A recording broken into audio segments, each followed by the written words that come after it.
Amigos, nesta quarta parte do nosso mini curso, nós vamos abordar a compreensão cristã de liberdade e de direitos e tentar observar e identificar a relação que isso tem com a democracia.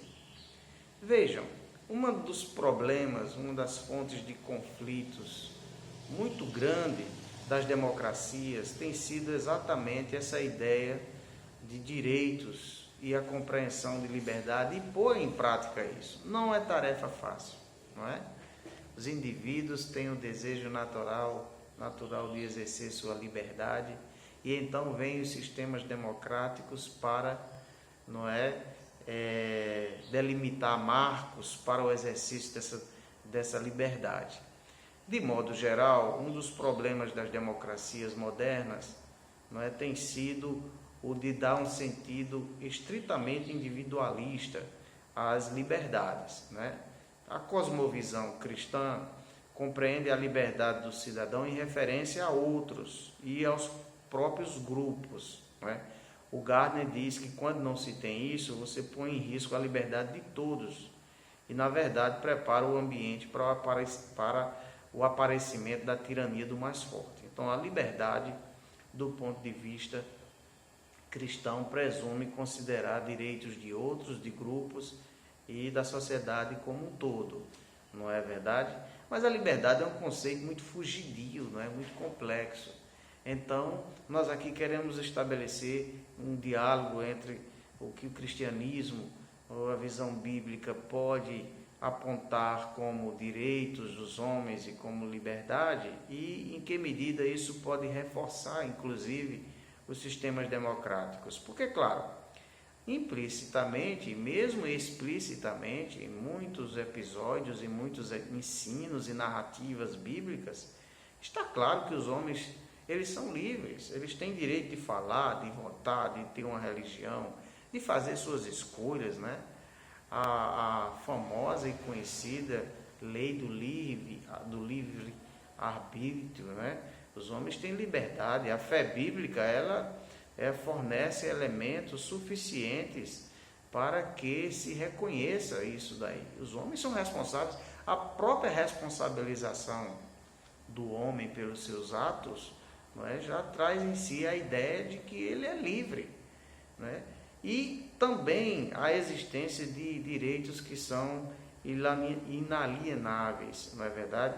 Tanto a fé bíblica como a democracia reconhecem isso aí, o valor intrínseco do ser humano e o direito que eles têm. Quando nós pensamos, por exemplo, nas prerrogativas e nas recomendações bíblicas do homem em relação ao próximo, nós também podemos reconhecer aí implicitamente, de que os indivíduos devem reconhecer os direitos dos outros, Essa visão bíblica, quem não lembra daquela história contada pelo Senhor Jesus Cristo, em que uma viúva vai diante lá do juiz, exigir que ele lhe faça justiça, que ele lhe reconheça direitos.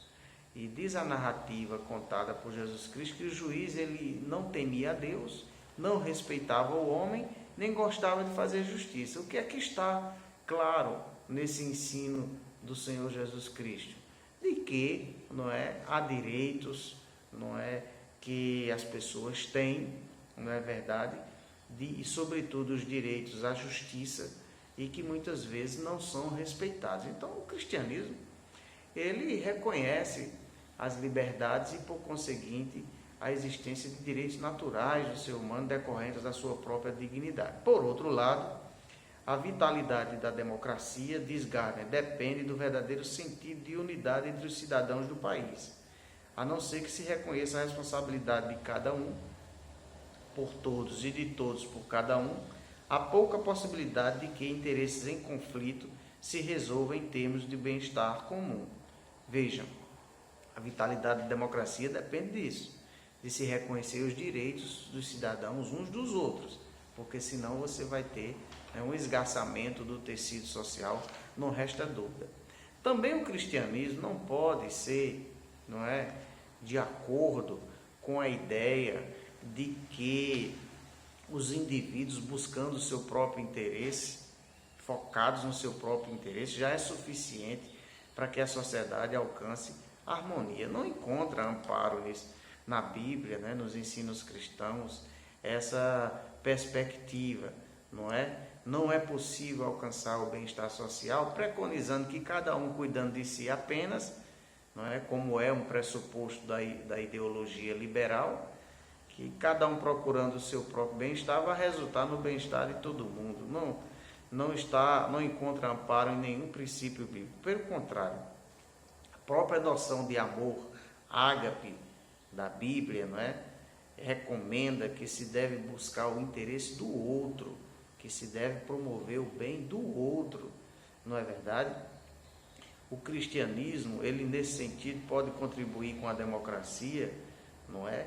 Não apenas quando ele é maioria da população, ou quando tem líderes que estão no poder, não é?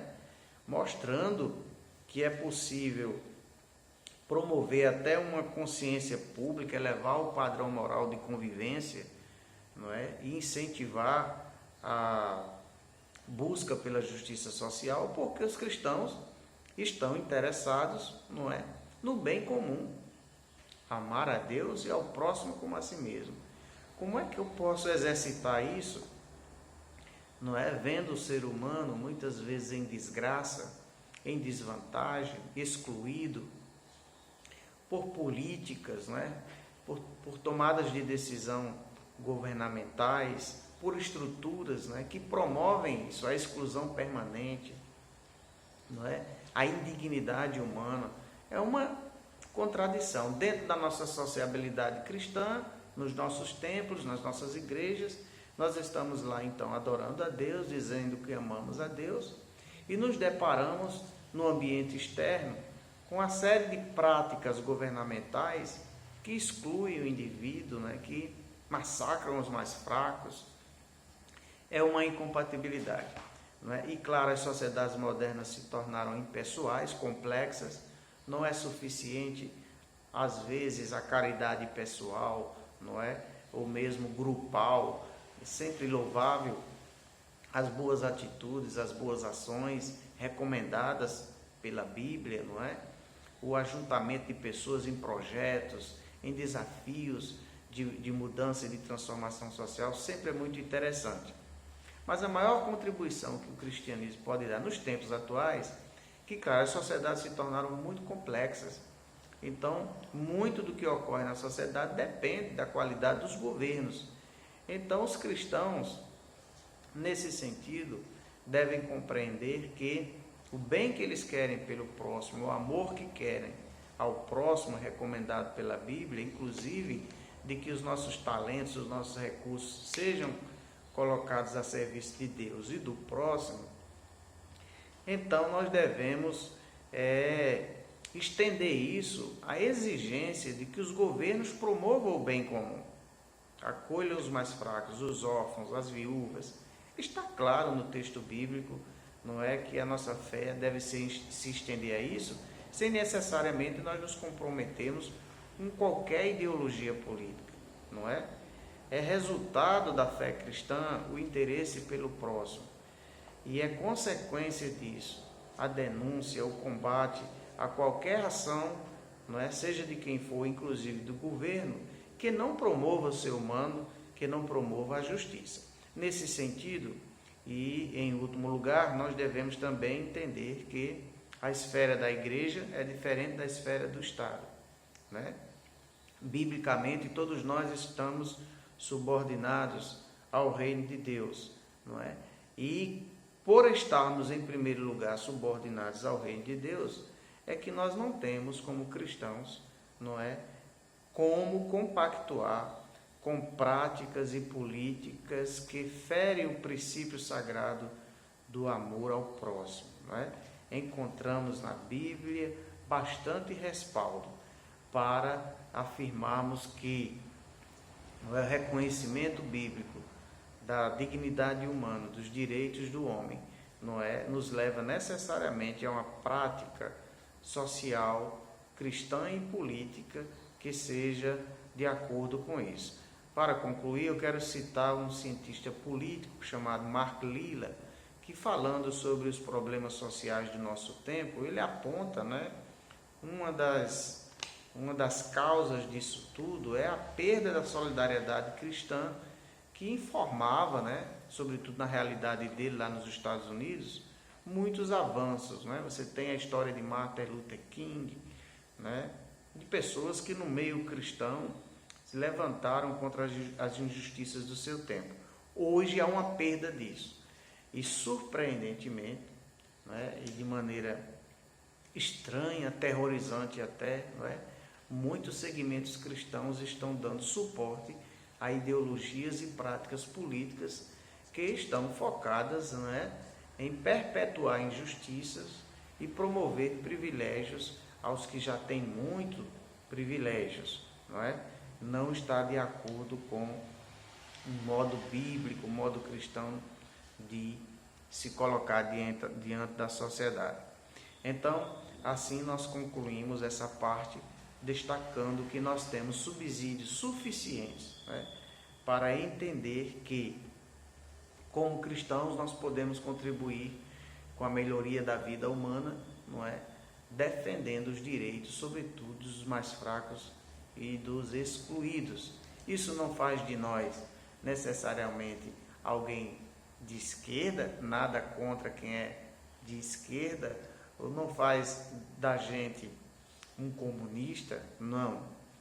Nós devemos observar o que a Bíblia diz sobre o nosso comportamento social e termos a consciência de que nossas atitudes políticas também são importantes. Um abraço a todos.